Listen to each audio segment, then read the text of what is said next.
dry as a bone. One spark and this place is going to go up like a Roman candle. This is just leaf litter. A lot of ground litter here that will burn. One spark, that's all it'll take.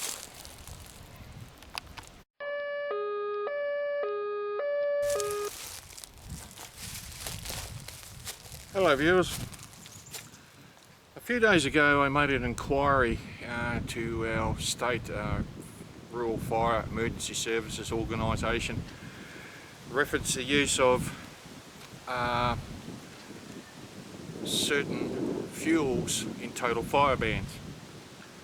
Now, several years ago on my YouTube I did do a video review on camping, hiking type items, alcohol stoves, hexamine. There was one there that was not really something you carry in a backpack, but it used kerosene or gasoline or petrol.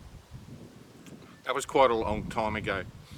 So I rang the organisation a few days ago and they sent me an email in case it was updated in terms of total fire bans here in Australia, particularly in my state. Now, about a week or so ago we had a bushfire burning close to our place and we're on a watch and wait. It had been started by a lightning strike. Initially with that fire, several fire units were attending it. There were total fire bans. So I got to thinking maybe I should inquire as to what changes have been made to total fire bans over the years after devastating bushfires here in Australia. So I rang them and said, well, you know, if you're out hiking and camping and all that sort of stuff and you need to light a fire to cook food, boil water for light, that sort of stuff, what types of fuel are exempt from total fire bans other than total fire bans on open fires using natural material laying around on the ground, such as twigs, leaves, wood, stuff like that. Now, we all know that in total fire bans, it's serious stuff, and you are liable to very serious fines and even jail terms if you break the law. Anyway, the guy that I spoke to, he emailed me back, and I checked it this morning. And there are exemptions to certain types of fuel you can use in total fire bans. Now, this is here in my state. I'm pretty sure it's the same as the other states in Australia. I don't know about overseas, North American continent, Europe and those places. So you may have to check up on that. One of the ones I use are hexamine tablets. Okay, yeah, I can go all cavemanish and all that sort of stuff and light a fire with smacking a couple of rocks together, but when you've got total fire bans on and you need to light a fire to either prepare food or sterilise water or for light at night, then in total fire bans there are exemptions. We can use these solid fuel types. This is hexamine. You can buy it from any camping store in Australia. Okay, 4 tablets. You can also use propane or gas or liquefied gas canisters, those type of cookers. And you can also use alcohol stoves, small camping ones, things like that. But the one stipulation, and this goes with all types of campfires, doesn't matter what sort of fuel you're using, is you do not leave that fire unattended. You do not leave it burning and walk away from it and with your house on your back and off you go.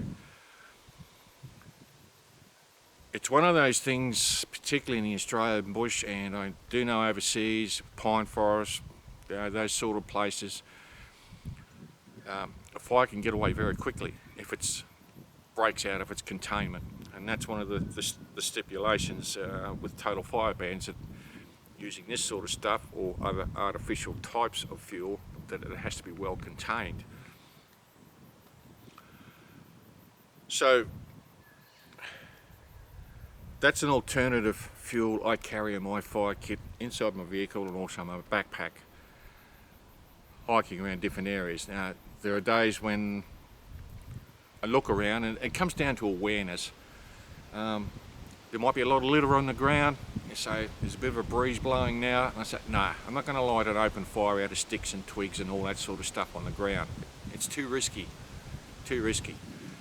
So if I need to light a fire to cook food up or boil water, I use something like this. So if you're living in a rural area, as I do, you're always aware, looking around and checking the bush conditions for the risk of fires, bushfires, getting out, uncontained fires, or something that can start a bushfire.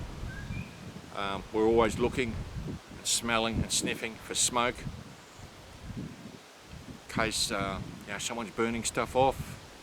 We do have fire wardens that go around the area. They're burning stuff off. They've got to have permits to burn large piles of debris off and that sort of thing. Whereas campers, hikers and that sort of thing, they can use these without permits. But again, when you're using artificial fuels, do not leave it unattended. Make sure when you finish with whatever you're doing, whatever you've made the fire for, make sure it is properly put out, either with water or buried in earth. Bury it. Now that brings up another point I'll do in another video sometime soon.